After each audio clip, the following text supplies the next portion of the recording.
Yeah. Wake up. You keep missing out, should've stayed up. He got blacklisted, should've paid up. Pound coins in the piggy bank, gotta save up. Let's do it. Ellis, where are we? What time is it? What do we do today? It's too late, bro. I don't know actually what this place is called. Finch. It's late. It's 10:20. I'm pretty cooked. Fuck, that's strong. I'm pretty cooked. So we got espresso martinis to boost the vibe up a little bit. We liked having a little drink during yesterday's chat, so why not? Why not, eh? We're in Bangkok. What do we do today? A little bit of shopping. Yeah, went to the MBK. Yeah, MBK Centre.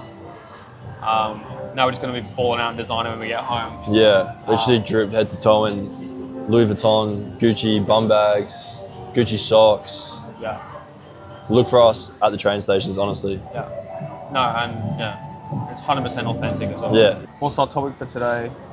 So I put another question box out on the story. We got some questions back, so we can answer some questions, pretty much. Yeah. Couple drinks, get the questions rolling, and talk to you guys about what you guys want to know. Yeah. Kick it off, bro. Okay. Let's get this show on the road so we can get the show off the road as soon as possible. Yeah. All right. Do you want to start with identity and transformation, mindset and belief, or business questions? Let's go identity. That sounds fun. Identity. All right. So one of the questions we got is, both of us have undergone some transformation, whether it be physically or mentally. And the question is, what part of our identity did we have to kill off to become who we are today? Pretty good question. Good question. Obviously you have to cut out the DJ shit. Mm-hmm. You can't be out drinking I think that's probably the biggest change that I made when I realised that I wanted to go all in online business, was just not drinking every weekend. Because there is literally no possible way you can reach your goal if you're drinking every weekend. That's facts. They just don't go hand in hand. So that's probably the biggest thing. Like honestly, just cutting down my social circle, getting over that FOMO aspect of not going out and just focusing on the mission at hand. Yeah. Even though, I missed a few events here and there, like, I don't even think about them now, so Yeah. it don't even matter. Yeah, that's good. Yeah, so yours is cutting out the DJ shit. DJ and shit, yeah, for sure. Yeah, for me, I'd say mine comes back to, one, creating more than I consume. So making sure that instead of consuming content, I'm making more than what I watch, basically.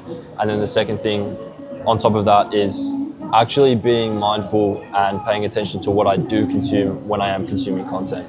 I think that's probably been the biggest thing for me, is making sure that I'm not, filling my brain with stuff that's just not gonna benefit me in some way, shape or form.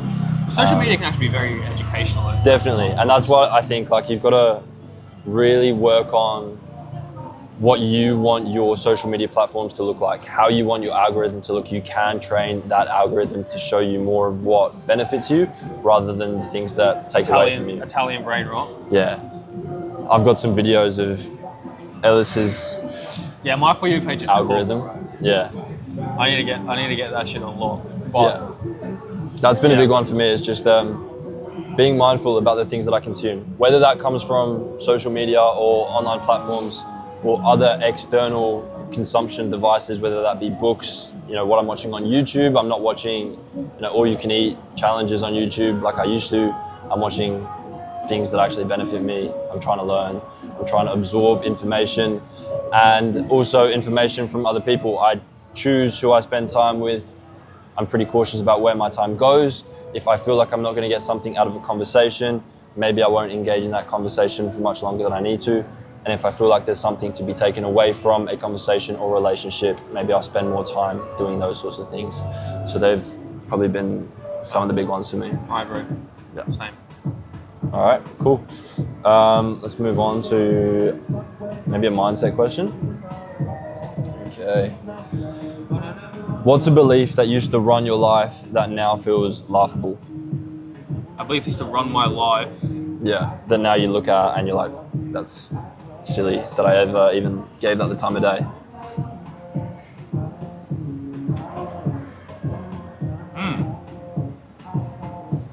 Actually, that's a really good question. I Yeah. think probably something to do with money. Like recently, I've started practicing a lot more of abundance and not being attached to money so much.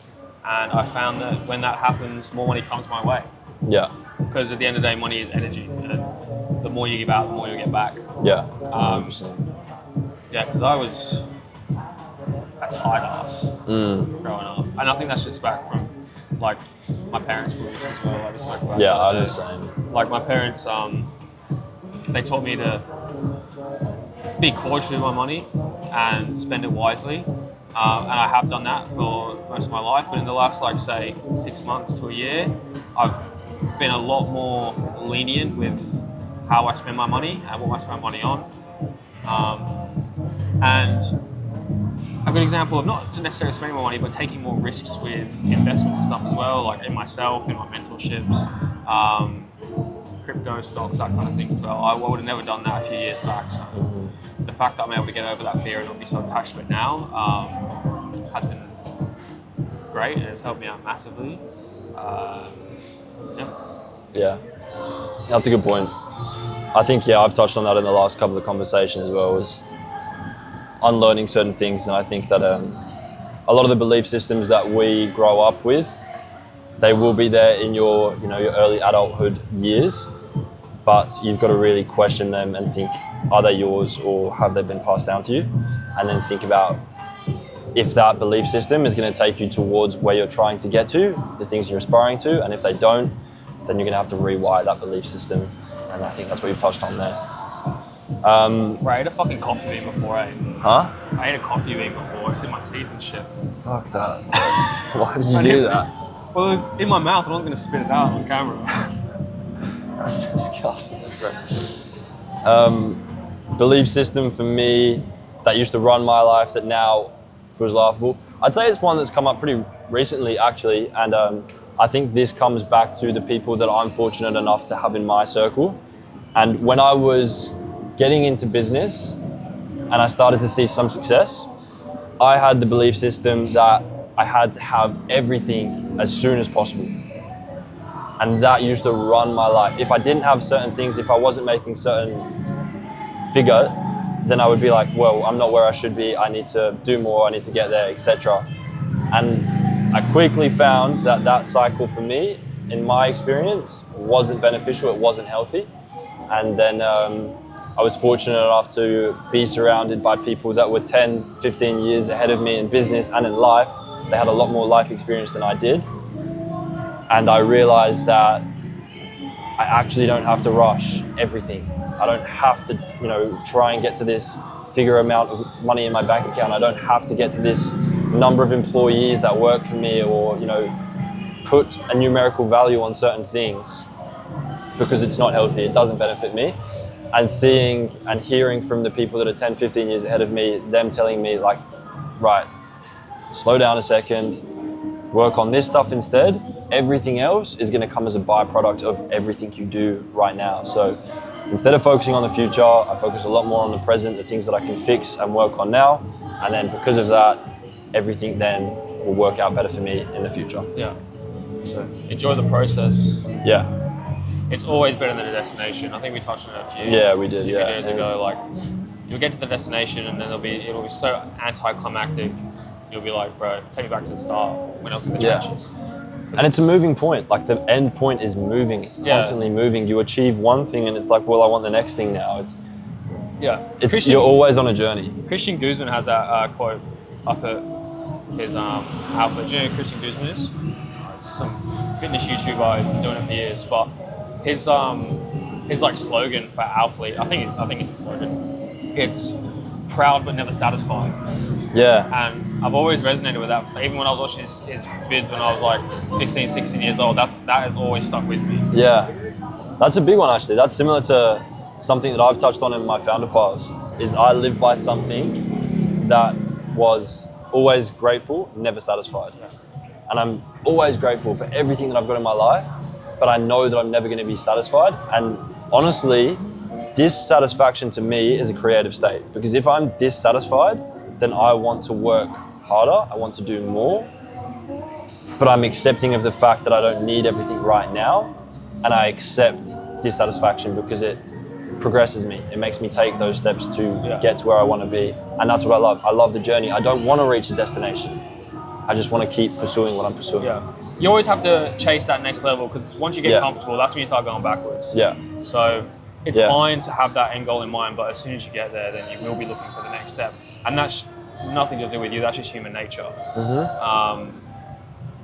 So yeah, enjoy the journey. Pursue Nothing's progression. linear. Pursue progression.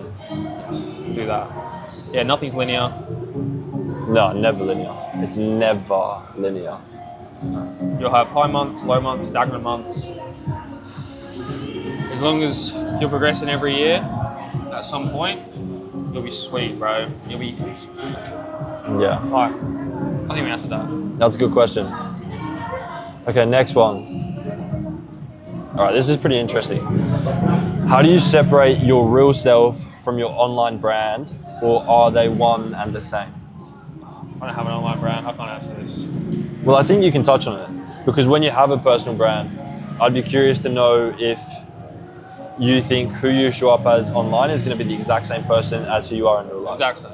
Yeah. Exact same. Like I said at the start, I want my personal brand to show credibility for myself, and for the people that come across my brand want to work with me and want to work with me for me. I don't want to have to change myself to work with people. That's a fucking headache, and I'm worth more than that. So, my goal is to be 100% authentic online, and eventually, the goal is for me to have a big personal brand or a strong personal brand and be an authority in some way, shape, or form. When people meet me in person, I want them to say, "Wow, you're exactly the same as you are in your videos." Yeah, I 100% agree. I don't think we touched on this in a different conversation as well. I don't think you can live a lie. Not everyone's gonna like you. No, and that's the thing. You And can't that's expect okay. everyone to like you. If you try to make everyone happy, you're gonna find out pretty quick. It doesn't work like that.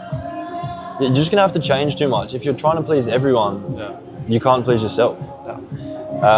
For me, to answer this question, hold on, let me just circle back. How do I separate my real self from my online brand, or are they one and the same? Yeah, look, for me, same as Ellis said, like I don't change myself for what I am online, on social media. I'm the same person.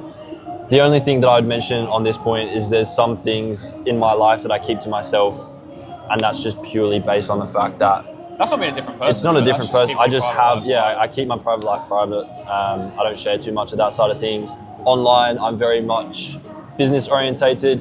In real life, I'm more, whilst I am still very business orientated, there's probably things that I'll dive deeper into with people that I've got really close relationships with that I maybe won't touch on as much on social media, but that's just because your relationships don't have to be online. Yeah. Like, there's certain and at the end of the day, things it's their privacy as well, not just yours.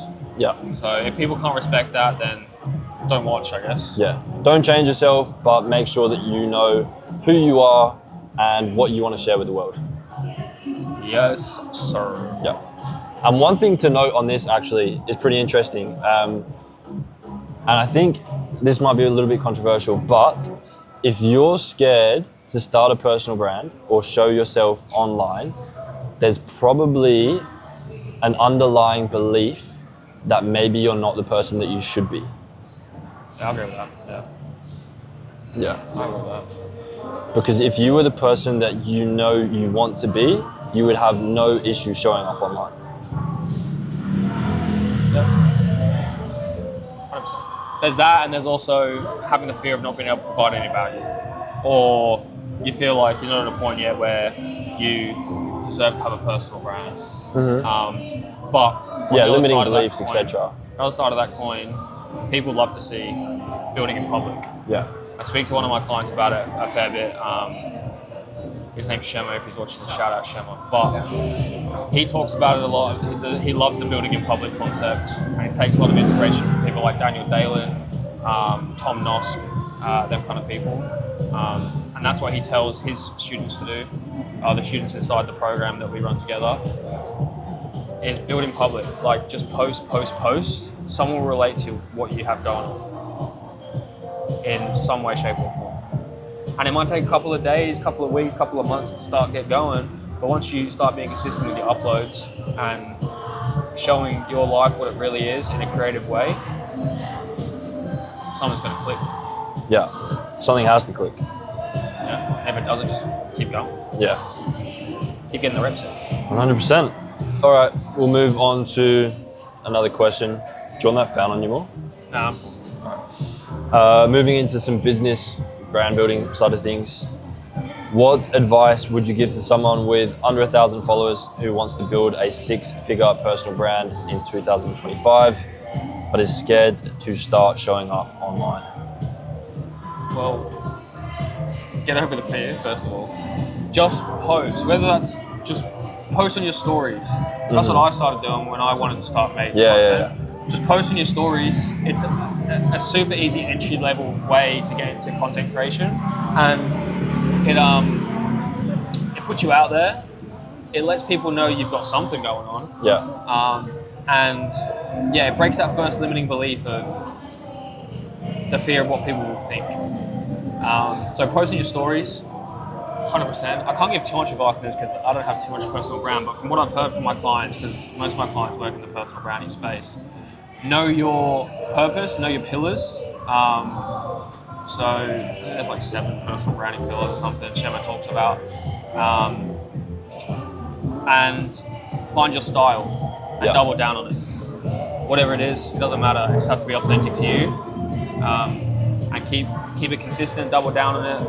Post every day, or as much as you can. Every day is ideal at the start. And watch your following blow up. Yeah, good points. What would I say to someone that's got under 1,000 followers that wants to build a 6-figure personal brand? Same as Ellis, like that point goes without saying. You have to post, and you have to post consistently. Starters are back. Yeah, the starters are back, well and truly back. But yeah, something that I would say when it comes to, yes, you have to post, and yes, you have to post consistently, but also I think you have to be accepting and understanding of the fact that nothing is an original idea and everything has already been done.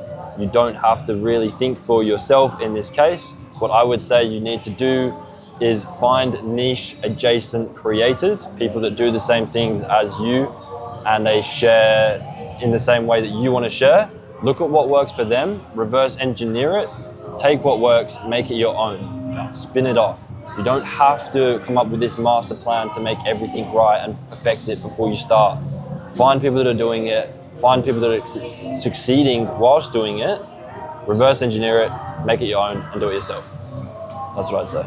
I love it. I love it. That's why if you're a founder and you want to start building your personal brand, you should look out for Danny's got coming up. Stay tuned. Me and Ellis are cooking at the moment. Yeah, we're cooking. We're cooking, and founders with personal brands, we're cooking for you. We're in the kitchen for you. We're chefing. Chef Rani. I call myself Rani because Remy from Ratatouille. Stop. Go to the next question. Next question. Ellis. Oh, for me, huh? One for you. One for us. Okay, so your model involves helping creators monetize with high ticket offers. And my business helps people build personal brands from the ground up. What's the biggest mistake you see people making when trying to monetize their content too early? That's a good one. I don't think you should try and monetize your audience until you know your exact ICP. So to do that, you have to dive into market research as soon as possible. Tell people what ICP is. ideal client profile. So your ideal avatar, we should say, and you'll have a good idea when it's a good time to monetize your audience, and that's if people are asking you for help. So if no one's asking you for help, no one wants to buy your shit, right? Also, you have to provide value before you can teach people how to do things. You can't just be, I don't know, brain rot for you. You can't be on my For You page and monetizing your audience because no one wants to see it, right? If you're only entertaining people online, there is no way, shape, or form you will be able to make any money from education or selling education. So if you do want to start monetizing your audience, provide a fuck ton of value for free. Do your market research to find out exactly what your audience wants and exactly what their problems are, and then create more content around their problems. Also, you don't need that many followers, right? But if you've got a solid niche and you've got an engaged audience, you can make tens of thousands of dollars with only a few thousand followers online. If you go down the high ticket route, you will not make money low ticket, I can assure you that. Low ticket is more for, I'd say, this is just my opinion, but I would give low ticket a starting point of like 500,000 to 1 million followers on Instagram, and probably at least 250 on YouTube, maybe 100 if you've got a really engaged audience. But yeah, I don't think I asked the question.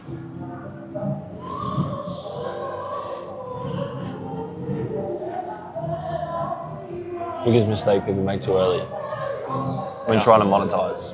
I think that's it. Just not knowing exactly what your audience wants. Yeah. And be careful. Don't fatigue them. If you want to monetize them, put in a intentional launch strategy for whatever you want to provide, whatever resources or info product you want to provide, and stick to it. Don't, get halfway through, fatigue your audience, and then say, "Oh, this isn't for me." Like, follow through, see what you can get. If it doesn't work, reassess, and then go again, like a month or two down the line. Yeah. Not back to back, because they'll find out pretty quick that what you're trying to do is sell to them. And people don't like being sold to. Yeah. It's a fact. So yeah, provide as much value as possible, a lot of free value. Find out what your audience wants through market research. And craft your offer exactly to your ICP. Yeah. Take into account their problems, where they want to be, where they are now. You'll be sweet. Yeah, cool. What would I say to someone that I think is the biggest mistake when people are trying to build and monetize their personal brand? I would probably say I'm maybe a Tommy's. Can we get 2 margaritas? Tommy's margaritas? Yeah, 2. Please. Yes, please. Thank you. Do you want this? It's way too strong. Really? Degen shit out again. Okay, coming back to the questions. By the way, guys, that wasn't us. She asked. We were just being polite. By Yeah. saying one was true. Yeah. Like, there's nothing we can really do at that point. I'm not going to say. No. That'd be outrageous. What's the biggest mistake I see people making when they're trying to monetize their content? Okay, I think the epitome of this. Sorry, was interrupted. A cigarette, we don't smoke. We don't smoke because we're not degen. So no, you can't have a cigarette. Just deckies. Anyway, continue. Yeah, continuing. We'll get there one day. So what I think the biggest mistake I see when people are trying to monetize their personal brand, and the perfect person to look out for this is Alex Hormozi. He is the epitome of this and showing you how to do it. So if you want to know how to do it, just go and watch what he's done and do it yourself. He gave for years for free. And he got to a point where he was giving so much, people started coming to him with money, ready to pay. Even though he was giving it away for free, they wanted to pay him because they knew how much value in a specific niche he had to offer. Therefore, his price point that he could charge once he was starting to sell was a lot higher than what you could probably sell when you try and sell off the get-go. And everything for him, as Ellis was saying, people hate to be sold to. He does not have to sell because he gives things away. People just want to buy from him. So I think he's the epitome of it. He is the GOAT of lead assets. 100%. He said it himself, right? A lead asset should solve one problem, one very small problem, and make you encounter a new problem that you have to pay for. Yeah. And that's what his $100 million series books do. He teaches people how to get from A to probably like E or F. Yeah. And then he takes them from, so he teaches people how to get from 0 to $1 million, and then he takes them from 1 million to 3 million plus. Mm-hmm. That's his whole funnel, is with his $100 million series with his books. And that is probably the best collection of lead assets I've ever seen in my life. And it shows, like, it works, right? Yeah. Because he's provided that much free value, and once these people get the value from it and they start implementing the free stuff and they figure out that Alex is the man for whatever they're trying to do, they have no problem giving him probably 100,000 or equity in their business, don't they? Yeah, That's equity what in their Alex business. is. Yeah. Acquisition.com, whatever it is. Yeah. Equity deals for millions, like it's great. Yeah. It's great. Yeah. So if you don't know, get to know, pretty much.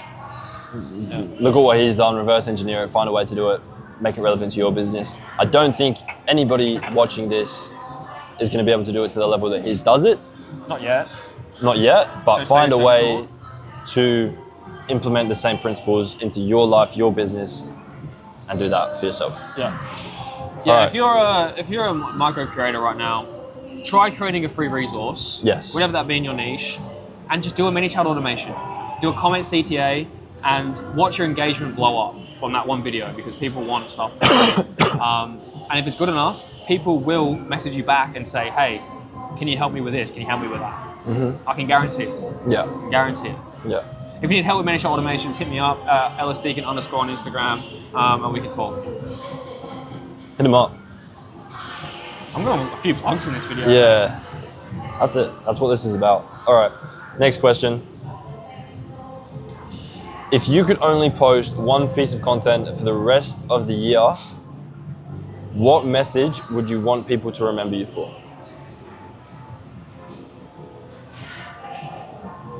A singular message. That's a really deep question. Yeah, I don't know. Let me change the question, because I feel like that's super deep, and that's asking both of us to completely internalize and figure out what our core purpose is that we want to share with the world. I think at the moment, like at the start of my brand, for the next you say for the rest of the year? Rest of the year. That's 6 months-ish? Yeah, 6 months. I think I just want to be at the point at the end of 2025 that people look at my stuff and they say, this guy is a pretty chill guy and he knows what he's talking about. Yeah. That's literally all I want. Yeah. And if that gets me 1, 2, 3, 4 clients, Yeah. then it's a bonus, Yeah. right? But if not, at least people respect me. At least they like what I'm talking about and they can get some value. Get my name out there in the space. Yeah, 100%. Yeah, for me, to answer the question, for the next 6 months, if I'm talking from a business standpoint, then all I'm going to be posting about for the next 6 months is personal branding and how to build a personal brand, and therefore helping people how to do it through free value-based content so that it brings them in. They know, like, and trust me, and therefore they want to work with me and employ me and invest in me to help them build their personal brands. That's the message that I would share, is this is how you can build your personal brand. This is how I've built my personal brand. Take these free resources that I've put together, do it yourself. If you need further help, come to me. I am here to help you. The mugs are here. Thank you. Oh, you go there. Hey, thank you. I thought you were going to get it. Let's Sorry. Thanks so much. No one cares you got a camera here. No, that's what I love about this place. It's great. This camera's Everyone looks, but nobody cares. If I was in Australia right now doing this, I would have so many people making comments, and I would feel a lot more judged than I feel right now. That's a cool photo, bro. Okay. All right. I've got a follow-up question off that question. If you could only post one piece of content for the rest of the year, one style, what would that style be? Thirst traps. He's good at that, by the way. Ellis Deacon _ if you want to see an 8-pack and big biceps. Not at the moment. Bro, I've had the shits all day today, huh? Yeah. I've been cooked. I don't know what it is. I got Bangkok belly. He's got Bangkok belly. I mean, right now I'm just not looking good, bro. No looking good, bro. Six pack is not there. I'm bloated like. Anyway, Yeah. what are we talking about? What are we going to post for the rest of the year? One piece Yeah, of content? one style of content, what is it? I think vlogging. Okay. Vlogging, Tell me why. because people will see me for who I am and what I get up to on a day-to-day basis. They'll see the ins and outs of my business, because I will share that in a vlog. It won't just be like lifestyle stuff. I will provide value in them vlogs while I'm doing work. And they'll, like you said, know, like, and trust me. Yeah. They'll feel like if a potential client does see that vlog, they will know exactly what I'm about. They will know before we get on a sales call if they want to work with me or not, because they know exactly who I am, exactly how I operate. So client acquisition will be a walk in the park. Yeah. I should say. Yeah. And one thing I'll touch on with that is an added bonus of filming vlog content only for the rest of the year is therefore Ellis kills two birds with one stone. And he not only gets long form content, but he also gets short form content because he can use all of his vlogs, clip them, and build a personal brand, not only on YouTube, but also on Instagram, Facebook, X, whatever he wants, TikTok. Should start a clip army, hey. Start a clip If army. anyone's on WAP and wants to clip me, hit me up. I'll put like 2 bands in, I reckon. Sweet. There you go. 2 bands into a clip curation. There's a proposal for a clipper. Yeah. Maybe if you're part of Eddie Cumberbatch's course, come through. I love Eddie. Eddie was one of my first mentors. Yeah. He's doing growth operating. Okay, I'll answer the question. If I could only post one piece of content for the rest of the year, what would it be? I would post. It was business content, wasn't it? Yeah, but the style. I asked you about the style. You said vlogging. Bros have one too many. Right. I had yours. I had your drink. Cool. I would post content that is in the form of series. So I would start different series and I would post them in short form versions and long form versions. And the reason I would do series is because it reels people in, it tells a story, and it keeps people coming back. Think of it like your favorite Netflix show.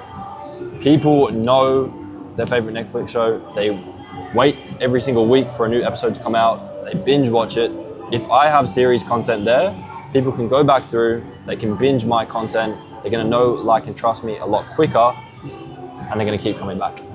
So that's what I would do. I'd post series styles of content.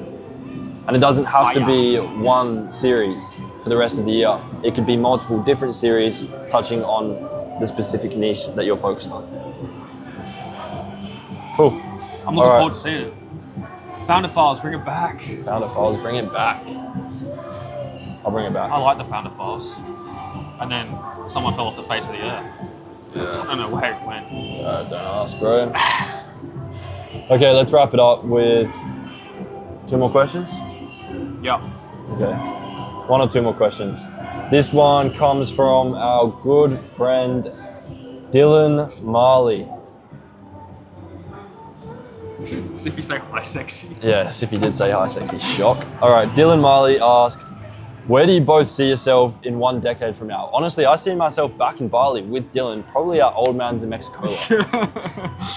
No, I'm joking. I don't see myself You're a there bit old for all. that at 33, bro. Yeah. Where do you see yourself in 10 years, bro? I talked about this with Sippy's question. That's so long in the future for me to even worry about right now. Okay, I get it, but answer the question. I'm going to be worth at least $3 billion. I'm going to have 2 Lamborghini SVJs. Okay. One in matte black, one in lime green. I'm going to have a Maybach. I think I'll have You're gonna need a driver if you got a Maybach. You can't be driving that yourself. I think I'll have a motorbike, a street bike. Okay. Actually, not a Harley, but I won't have a bike license. Bro is so materialistic. Yeah, well, I'm not getting married till I'm at least 70 years old. So. To who? Oh, I don't know. Whatever 20-year-old chick wants my money. I'm joking. Bro doesn't have a 10-year plan, but he's got a fucking 50-year plan. Yeah. No, I don't know, man. I guess I might have a kid. I might not. I might be married. I might not. One thing I do know though, I want to provide for my parents and my sisters in any way I can. I want my parents to be living debt-free. I want them to be stress-free. I don't want them working. I want them to be able to travel wherever they want to travel, and it's all taken care of. For my sisters, if they want to work, they can work. I don't mind, but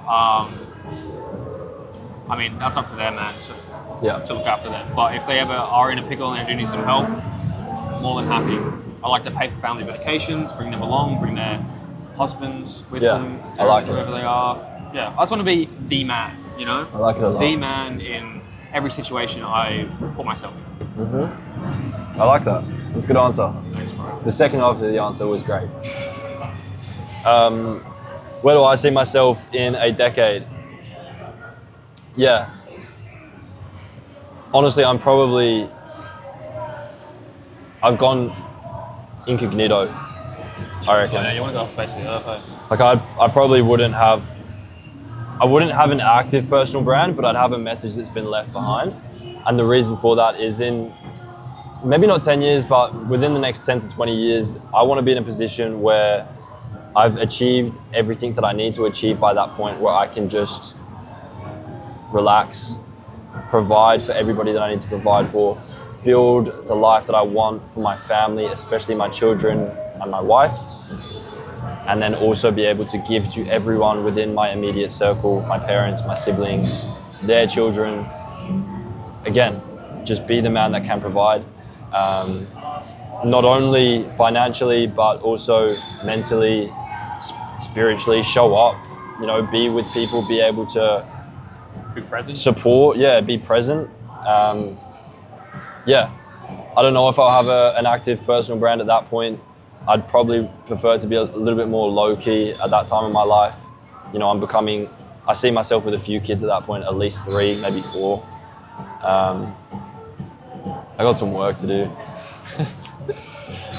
But yeah, I just think like, if that's the stage of life that I'm at, then I'd rather have a little bit less of a personal brand so that I've got the resources that I can put into my family.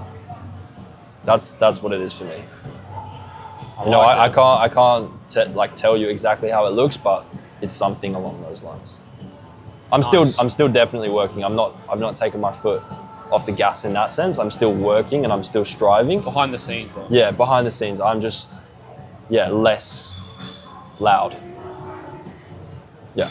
Yeah. All right, last question comes from Mia Langley. Mia Langley says, how do you say no to opportunities, inquiries that just aren't on your level anymore? I'll touch on this. Mia's stepping up.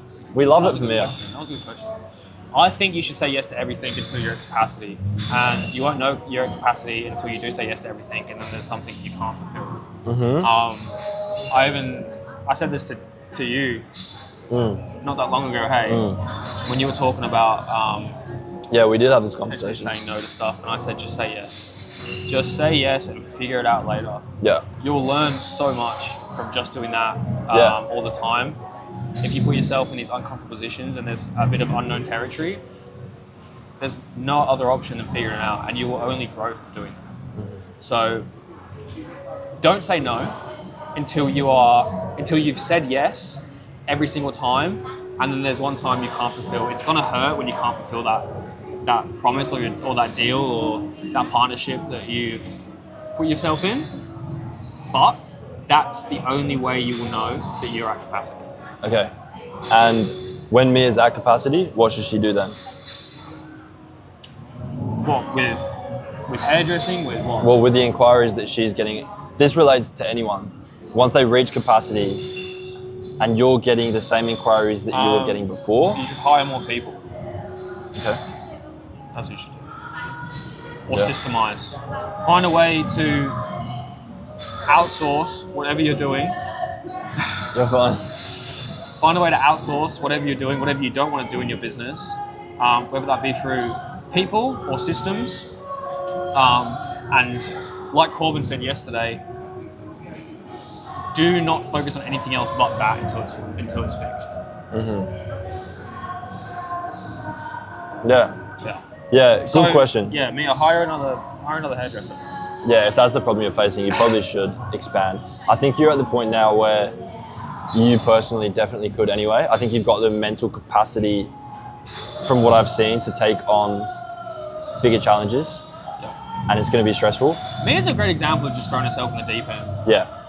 And kudos to her for doing that. Like, not many people at the age that she started would have done that. They would have stayed down the same route everyone else is going. Yeah. But she pivoted and she took a bet on herself, took a leap of faith, and obviously worked out for her. So, what I can say to Mia is, you figured it out once, there's no reason you can't do it again.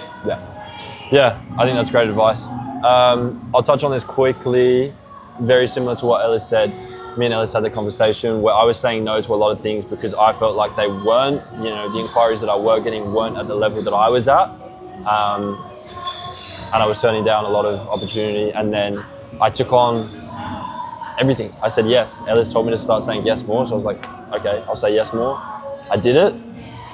I reached capacity and I was like, okay, well now I know what I want to do. Now I know what I don't want to do. I'm going to focus on getting more of what I want to do, less of what I don't want to do. And the things that I can't do, then I either refer or I delegate. Yeah. So same as what Ellis has said. And then I'll touch on this as well, because as Ellis was saying, Mia is a very good example of this. She's 19, she's got her own hair salon. She's now entering the education space. When I was 19, 20, I had 2 employees. I had a business that was doing pretty good figures by myself. I brought the employees on, struggled. But I just think the message to take away from that is you have to try, you have to figure it out. You've got to throw yourself in the deep end. You've already done it before. Do it again. Yeah. Learn, be calculated in your decision making, but take the risk or lose a chance. Don't be afraid to grow. Don't be scared to scale. Yeah. And it is scary. It is. Invite it. Yeah, it's gonna Embrace it. It's gonna have to happen unless you want It has to happen. to stay stagnant. It has to happen, and you will be better off for it. Sure will. So yeah, that's what I would say. Some good questions there. Thank you to the people that asked questions. Thank you for listening again to another one of our conversations. I hope Ellis and I were able to provide some form of value over. Yeah. The Can you guys let Tommies. us know if we're getting better? I feel like we're getting better. I think we are, but Maybe it's the alcohol. maybe next time we should have 3 margaritas instead of 2. Yeah. Anyway, Maybe 1. yeah, I think we're getting better, but if you think we're getting better, let us know in the comments. Yeah. Feedback is welcome. Feedback is appreciated. All feedback is good feedback. Yeah. We're about to go our separate ways soon as well, so. Yeah, that's it. Twin flame is over. We don't do this anymore.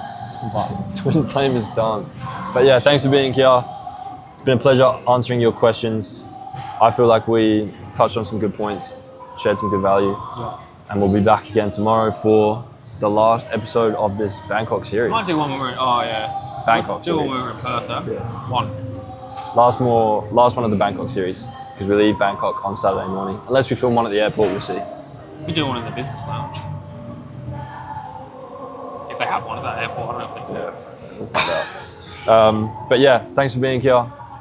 See you soon.